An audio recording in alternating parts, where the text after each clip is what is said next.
Transparency International (PNG) is outraged by this report, where a newly elected member of parliament is proposing to introduce a private member's bill in parliament that will see all alleged sins of leaders buried.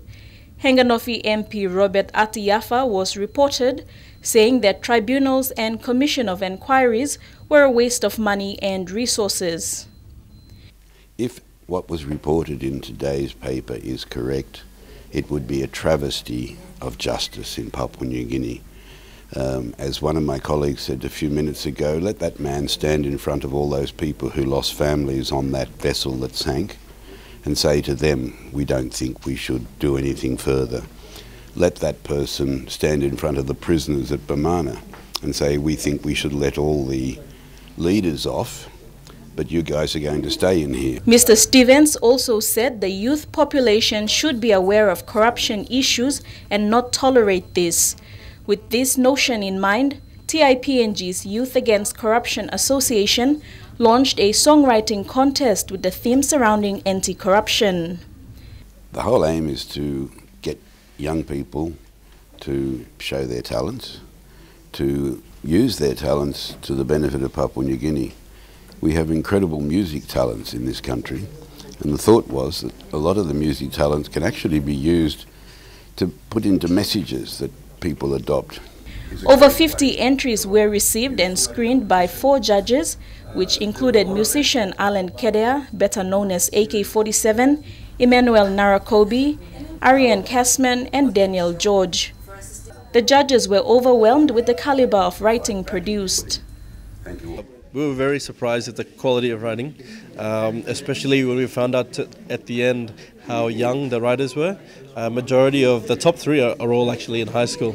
So I was really delighted, I was very happy, but also very surprised at the level at which the kids are writing these days. The selection process was tough because there was over 50 entries, and we basically had to look at the lyrical content, besides the grammatical things, the creativity of it, as well as the positive spin on it, because we are dealing with the subject matter was quite touch and go, corruption, and that's a big thing here in the country.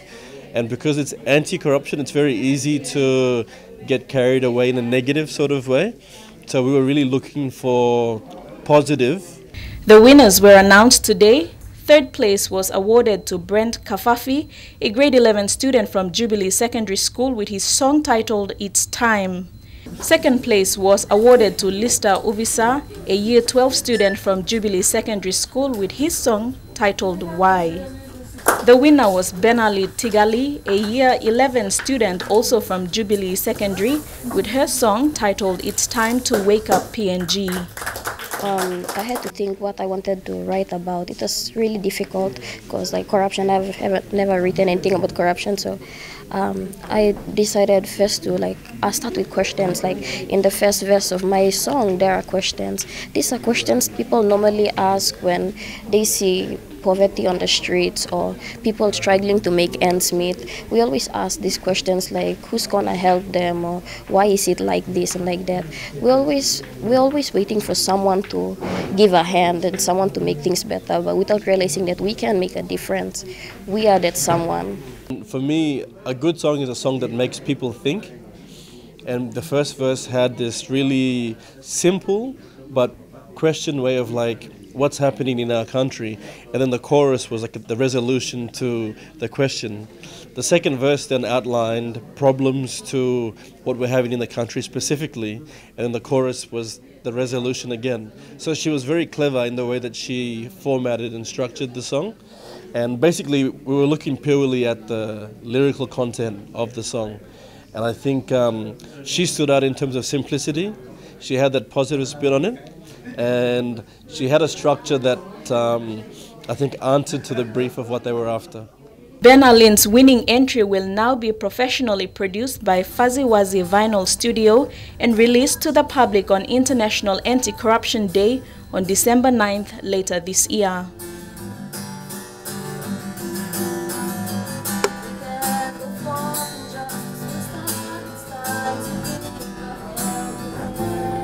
Delhi Bagu, National MTV News.